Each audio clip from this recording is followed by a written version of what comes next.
What's good, losers? And today on this stream we're gonna be doing all bosses Genshin Impact until I die, okay? If you do not drop a follow on the stream right now, I am going to take 5 inches away from your pee-pee, okay?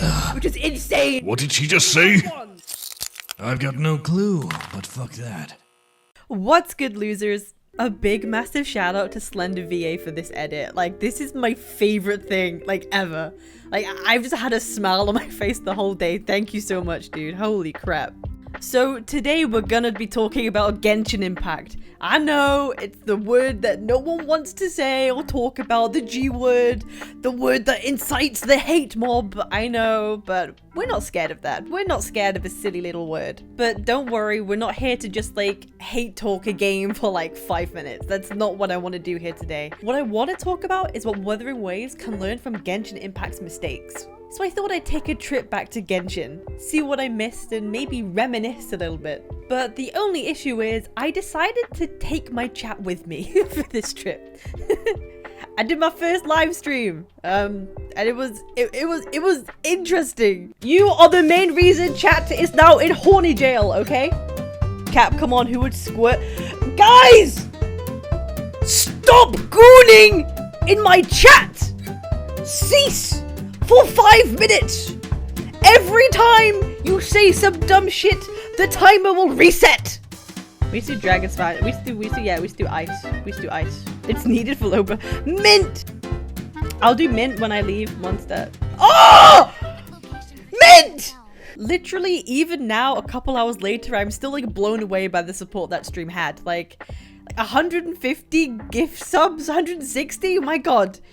You guys were so overly generous. Thank you so damn much, and I'm super sorry that I had to end it early because of the goddamn internet issues. God damn it, man.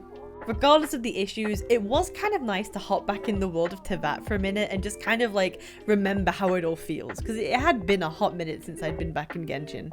But despite that good feeling, we all know the unfortunate truth that Genshin really hasn't delivered for its community in a long time, and we should talk about it. There's no question that someone playing Genshin for the first time can have a very positive experience of the game. I mean, hell, most of us who have played Genshin were in the same boat. I mean, we loved the game to begin with. We had such a good time exploring the world, doing the story, and just having a good time with the combat system. It was really innovative for its time, and it was really fun. Day one when Genshin first came out, me and my friends, we were into that, having such a good time, and just having a lot of fun with this game. Like, come on, we know, we had fun. We were addicted to that game. Like, god damn it. It had us by the balls, man. I mean, there's a reason so many of us pulled on characters and played it non-stop for like days on end when it first came out. The game was hella fun to play. But why was it so fun to play? Why do we have such fond memories at the beginning, but now we look at it with a sense of disdain? Quite honestly, it's because at the beginning, we had something to work towards. We had a goal to achieve, to make the best team possible, to clear the content as quickly as possible. Seeing all those numbers on the screen and dealing big damage gives you such a dopamine rush. I mean, we loved that. That's what we wanted to strive for, having the strongest teams possible. So, Hoyoverse responded to that demand. They kept releasing more and more characters that power crept the last. Our teams became stronger and stronger and goddamn stronger. However, this had unforeseen consequences. The stronger our teams became, the more meaningless the world was. Bosses in the overworld went from feeling fun as hell to defeat to just being a total grind. All that just to grind some silly little mats for our silly little characters that could already defeat all the content anyway. Do you remember the days when you had to like bring a friend into your world to help do some of the overworld bosses? Like, that was fun. We had a good time doing that. But now it feels like the more time you invest and sink into the game, the less reward you actually get out of it. And that's exactly the point I try to make on the stream today. I decided to kill a bunch of overworld bosses only using Farina. The irony of this is just like insane. I literally took down the Oceanid Hydro boss with the Hydro Archon Farina. Someone please reassure me here. Am I the only one who thinks that's crazy? Genuinely. Oh, but what do you expect? You're just doing the overworld stuff now. Of course that's going to be boring. I mean, if you want real difficulty, you should do Spiral Abyss. Respectfully, if that's your take, then you just missed my entire point. Doing Spiral Abyss on repeat is not what kept us hooked on Genshin Impact. At least not for me, and not for many other people out there. Genshin Impact is no longer a game that respects your time. They even took the one thing people claim was the end game, right? Spiral Abyss. That's where the difficulty lies. And then they brought out WUWUUAAHH, a character who could solo floor 12 Spiral Abyss if you're careful.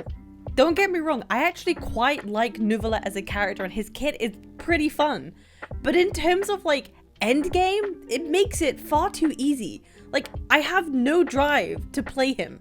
I have no drive to play Spiral Abyss. There's just no point to me. There's no difficulty. There's nothing there anymore. I spend time pulling for this character and I don't even like want to be using them anymore. The more time you put into this game, the less you get out of it.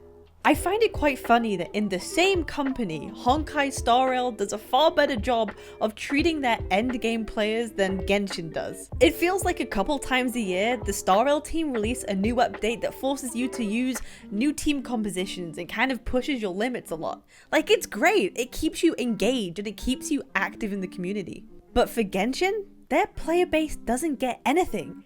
I mean, when has there ever been like a new mode or something exciting to go alongside Spiral Abyss? There never has been. And this problem is also partly to blame why the community has become like this toxic cesspit that we all talk about. People that have spent years investing into their characters, monetarily, emotionally, in every way possible. They've been attached to these characters for so long that they don't really want to admit that it's kind of all been for maybe nothing. Granted, that might be hyperbole, but you see my point. A lot of people just play Genshin story quests when they release, and after that, there's kind of like dead patches for 9-10 months later. Unless you're someone who really likes grinding out Spiral Abyss every single week. They heavily bank on releasing new, cool, flashy, super powerful characters that will bring you back in, and they don't focus on the actual core gameplay. So, what can Wuthering Waves learn from this? Let's just hope they take a leaf out of HSR rather than Genshin Impact, that's for damn sure. Like, I really don't think this is a Hoyoverse problem, I really think it's just a Genshin Impact problem. Make sure the core gameplay is fun, but don't let it be the case that the more time we invest into our characters, the less enjoyment we'll get from just playing the damn game. You should be rewarding players for their time and for having good characters and not penalizing their enjoyment and only giving that to the newcomers. So if you want one main overall concluding point to this, let me give it to you. We absolutely shouldn't have to rely on pulling for new characters to be the only way we experience new mechanics, new systems, and flashy abilities in this game. We should also be getting updated endgame modes, you know, for the players who have spent the most time playing the damn games. We want to have fun with the characters we've spent a long time building, not feel like we're missing out because we're not pulling on the absolute newest thing. I trust in Kuro Games, okay? Whatever happens, we're gonna have a damn good couple weeks playing Wuthering Waves. And what happens after that is down to us, the community, to make sure that our voices are heard of what we want. Genshin Impact has had years, and I mean years, to listen to the feedback of its community, the players that have sunk in the most time, and it has ignored their cries and pleas for new ways to use their teams, okay? We have never gotten new fun game modes that are worthwhile, like at all, in all this time. Instead, they fully pander to the parasocial anime character crowd because it rakes in the most goddamn money. Wuthering Waves was never going to be the Genshin killer, okay? Genshin Impact is the Genshin killer. Make sure to drop a sub, go follow my Twitter and my Twitch, and I'll see you very soon. And with that, I bid you adieu.